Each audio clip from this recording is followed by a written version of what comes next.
G'day, this is Captainoob, and this is a Bloodied 10mm Submachine gun with 25% faster fire rate and VATS criticals filling 15% faster, major and minor legendary effects respectively. Not a terrible lineup of legendary effects on a 10mm sub. The fire rate on these things as standard is a lot higher than the standard 75 that you'd see out of handmaids, combat rifles or assault rifles, so the extra 25% bolstering that makes it fire at 114, which is getting close to where the LMGs are in this game, which is good because the LMGs have massive damage potential. They just shred through stuff, which is very fun to play with, but can this hold up? Maybe not. Compared to something like a 45 sub, I don't think this is going to be a sleeper because of the suppressor problem. You can't chuck a suppressor on this. Can't have access to that 5 times multiplier that you could with a suppressor, and you can't keep yourself hidden. So whether this thing will be great against mobbing and queens alike is something to be yet seen. We shouldn't have too many problems mobbing because this thing is going to have incredibly high DPS when we get all the perks going, but whether we can actually take the queen with this, at least without spamming 1200 stim packs, will be a, I don't know, I'm not too sure about that to be honest, but we're doing 42 damage with the hardened receiver. That is on par with the amount of damage for a prime receiver, but obviously we're not getting that extra multiplier against the scorched there, so it's not going to be doing too much difference out in the field against unscorched things, but that's worth noting. There's a couple of things about this weapon that I'd change. Firstly, I want a suppressor on here. I want a muzzle attachment that isn't this long looking weird barrel thing, and some optics would be nice because you can't chuck a reflex sight on this. VATS usage suffers, and unfortunately that doesn't really sync well with the third legendary effect on this, nor does the accuracy, and I've spec'd accordingly, but I've got the aligned long barrel and the stabilized stock for recoil control, and I've found that the stabilized stock with the aligned makes the vertical recoil pattern more prominent, so it makes it a little bit easier to control because I'm going to be hosing people down with this. Shouldn't be too much of a problem if I'm hip firing, which I'll use a perk to bolster that. Also, perforating magazine for maximum penetration too. That'll work well with tank killer. Perk time. Ground pounder is there instead of concentrated fire. Going to have less of a dependency on VATS to do my damage because A, it's not really that good in VATS anyway with the stock accuracy, and B, well, the rate of fire and the lack of reflex sight is going to clean out my AP in very little time, so I don't think it's all that useful. Depending on how much damage we do, it possibly could be effective to run it like that, but yeah, I'm not really keen on, doing that. I'm thinking that having the extra reload speed from ground pounder and tightening up that hip fire accuracy even more with the aligned barrel will be useful in a pinch situation. Maybe if I want to get a twitch aim on, which my aim has significantly improved after playing Nuclear Winter, so hopefully we can see a little bit of that if we get into hairy situations, but we're doing 77 now, which is okay. Alrighty, so we're at Nerd Rage now, and we're doing 240 damage with this thing, which is pretty good. Coupled with that rate of fire, it might actually be a decent bullet hose. Hopefully, having this thing reload every 25 bullets won't be too detrimental to my health, but you also might notice how I've got this golden dress on. This thing is actually kind of replacing the sequin dress right now, so you can't access the blue sequin dress, but it just kind of turned into this, so if you do actually want to use this dress, it's something new, I guess, something new, shiny to look at. Yeah, I suspect this bug will be fixed quickly because the item store is possibly one of the main sources of income for this game, so get it while it lasts. Okay, so here we are outside of Mutant's place. Oh, we got 30 bullets. I could have sworn it was 25, but here are my buffs, and my unyielding armor is really nothing special. A lot of it is Trapper, which is but ugly, so that's why I always wear armors like this. Oh, that was nice. But, yeah, it's got lots of radiation resistance attached to it, which is super useful against a fight against the Queen, even though I do usually get killed with radiation and stuff anyway. But regardless of that, talking about this weapon, as you can tell, DPS is very high. Can't use the stealthy part of my stealth commando, but if my reaction time and my aim are on point, I should have no problem taking out enemies that have the reaction time of some idiot on pot. So far so good. 327 damage, no use running around the long way when I can easily take this way. Now, I've got to be careful here because I'm not used to the enemy placements here. But I've kind of got license to fire this thing a little bit more at range, despite it being a submachine gun. That's because without the suppressor, I get a little bit more range, because that's one of the things that the suppressor does. It penalizes your range stat. the range stat, not range stat. But yeah, I guess that is because you're supposedly using the subsonic bullets to remain sneaky and hidden, so I'll accept that's a little bit of a balance thing, but at the end of the day, the extra multipliers you get from out of a suppressor is good enough. We're done already, let's go inside. Now, I'm actually kind of wondering how much stealth I could get away with, provided that I just remain nice and hidden. And, ooh, yeah, look at these iron sights, and you jump around, and they just get in your way. Not good, but the hipfire accuracy on this is probably enough to manage, but like I was doing before, aiming in third person, that's probably the best course of action for this place. Yeah, like I suspected, stealth isn't going to last long when you aren't firing through a shush tube. That's okay, because we can just run around and blitzkrieg everybody. Went to the Aryan School of Warfare, apparently. Ooh, didn't quite kill him. Gotta make sure our muscle memory is tuned right. Super mutants shouldn't be too hard to deal with when they're running at me like so. That one kind of forgot I was there. I suspect old mate down there did as well. I think I lost adrenaline there and it screwed my muscle memory, but that's okay.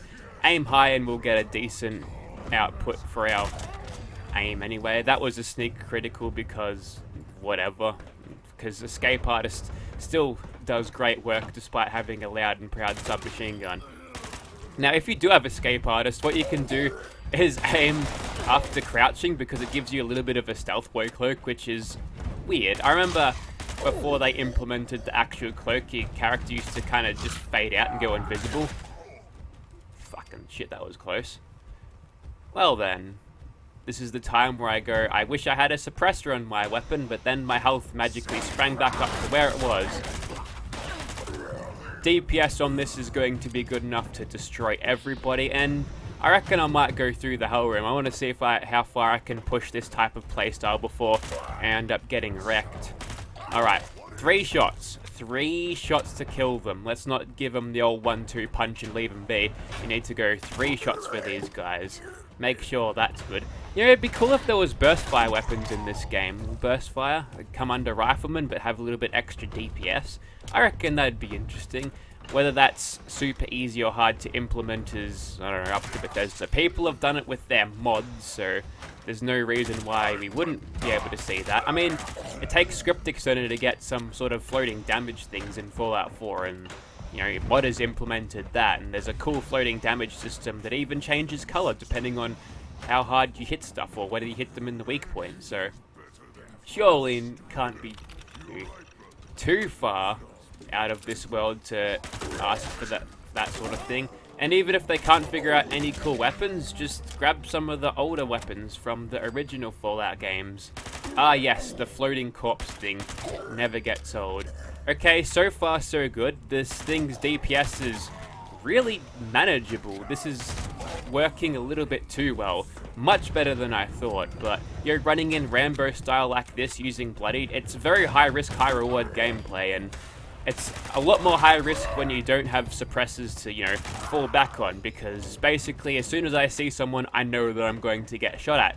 And provided my aim isn't bad, if they've got some sort of automatic weapon, panicked a little bit there as I saw a super mutant, they're going to shred me very quickly, so I have to be 100% on my game. But I think grinding Nuclear Winter out has made me a little bit more better in terms of the reaction time and twitch aim, which helped me out significantly. I'm gonna have to do a stim pack here because don't like hobbling around, that's bad. But despite being staggered there, managed to get out of that situation pretty easily. And despite using a weapon without a suppressor, we have to find out where the last ones were because they don't want to show up. Found you. Now try and hide from this. How does that feel, super mutants? I threw your words back at you. I guess they're not really feeling anything right now. Good old serendipity. That's definitely been a help. Alright, I think this might be the breaking point for this thing, because no matter how many tools I shoot, 3 more will spawn in its place like some sort of weird zombie hydra thing. And we're straight into danger because I shot the rad roach, but question is, how many bullets would we need to expend for a kill? Looks like one or 2 each, I think. Hang on, let me test that.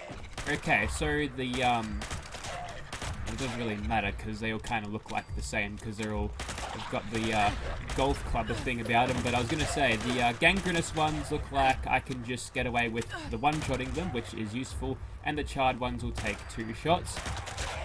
It's about 10-15 kills per magazine. That's not too bad, that's pretty efficient. And I do have the extra fast reload, so, you know, I am kind of holding my ground right here, making any reloads where I can. You're a little bit tougher, so the 1-2 punch and then the headshot will do, but yeah. I've sort of held back a little bit, but it doesn't seem to have detrimented my gameplay too much. We had one slip through the defenses and got a punch on me, gave me red worms, but other than that, that's it. Just cleared him out like that. So yeah, like I was thinking before, it should go absolutely fine. When mobbing, it just might not perform when shooting at the Scorched Beast Queen, where we're going to need the extra multipliers that a Stealth Commando build offers to maximize the damage, you know, as compared to just shooting it normally. It'll just be either really slow or just take a shit ton of bullets, which is time and resources. So maybe not the most effective Queen killer out there, but I haven't killed any Scorched Beasts with it yet. I'll make that call when I finally get around to slaughtering the bats. We're done here. Let's move on to Swan. I've also got the Free States paint on. It'd be cool if they released more paints for more weapons, but, you know, that's Atom Store money you could make, Bethesda. Listen to your customers. Like, if I was running the Atom Store, I'd be pumping out new weapon skins daily, because I got Atoms because of my Fallout 1st subscription. I don't mind spending a few of my dollary dues here and there on cool weapon skins, because it gives us something to look at. Look at that, it's blue, it's white, and it's all American. Okay, probably won't have to play it too cautiously here, especially when most of these things don't have that much of a ranged attack. The Kings do, but they're not firing constantly, and they can be easily fooled by basic Stealth Commando things. Hey, how could I possibly announce that, yes, I'm here, come and eat me, dumb crabs? You know, when I'm already shooting them with an unsuppressed weapon. Seriously, what's their perception stat? It can't be that much. I feel... Oh, yeah, okay. I was definitely counting crabs here, and I knew that I missed one. And now to wake the Queen up. This should do it. There we go. Very nice. Oh, she's a legendary 3-star. Let's see if we can't kill her before she can regenerate. And we did. You know, that's not a terrible pole hook. The swing speed almost makes it decent. I don't know if I want to do any nocturnal weapons anytime soon, but I've got a couple. I've got a nocturnal explosive somewhere. Okay, there's only 2 possibilities here. Either this is going to go really smoothly, I'm going to say, wow, I'm impressed from this weapon. Or it's going to go really bad as I am swarmed by lots of gun zombies who poke me with pointy sticks and do a lot more damage than anything else. I'm just going to aggro that Scorched Beast there just to get him around. Looks like we've got a couple of robots to deal with, which is annoying. Can't really zero in on their thrusters is where you want to hit, but you can't really zero in on them easily enough when there's... here come the Thought Patrol. But yeah, can't really zero in on the things when you've got really bad iron sights. Sentry bots generally are regarded as tough enemies, and we did pretty well against him. And we got a small holiday gift and some more crap. Here comes the bat. I get a lock on in bats just to see what we can do. Couldn't outpace the regen there, but we did pretty well. We'll just keep on shooting him before he can spawn in more of these lackeys. And we managed to get another bit of scriptware from him. Is that a shotgun you're shooting me with?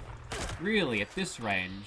Now I know the Scorched are basically brain-dead zombies with the autonomy to use weapons still, so they can't be that bad, but really, Scorched Beast protocol AI should be saying, oi mate, if you're outside a, I don't know, 2-3 meters range, just don't use a shotgun, mate. In fact, just drop the shotgun and punch them, it'll do much more damage. Alright, so there'll usually be a bat that teleports in. Didn't catch him this time. I think the insane Scorched posse spawned again. I definitely heard some sort of reaction out of them. Anyways, stealth commandoing. That worked too well. Okay, so it appears that I have underestimated the power of the 10mm submachine gun here. Like, yeah, the fire rate on this thing is absolutely just blitzing everything, and it's kind of removing the ability to need to stealth. But like I said before, these guys have only got, I don't know, a couple of thousand health, but at least the Scorch Beasts do, and they don't have that massive health regeneration when it mutates, but massive damage reduction factor. I think it's like 70% for the Scorch Beast, somewhere around there. Are you going to spawn in or what? No, you are not. Good choice, I would have killed you anyway. But yeah, in terms of mobbing, you can't really go too wrong with this. Like I said before, the only reason that this might be held back is, you know, the lack thereof of a suppressor, but in terms of a run and gun, I'm going to get detected but shoot everyone before they can kill me anyway. Look no further than a 10mm sub, because it'll do well if you've got Bloodied Firerate, of course. But yeah, very solid weapon. Don't really have too much to say about it to its detriment, other than, I guess, it's just lack of suppressor. That's the only thing holding it back. I guess the iron sights too, they're bad. They need to go away. They need to be customized away.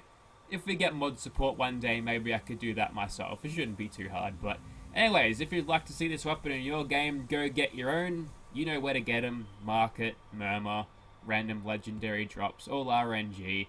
Good luck to ya. And if you want to get the dress, you better have the sequin dress already unlocked, because it replaces it, just to put that out there again. Thank you for watching, guys.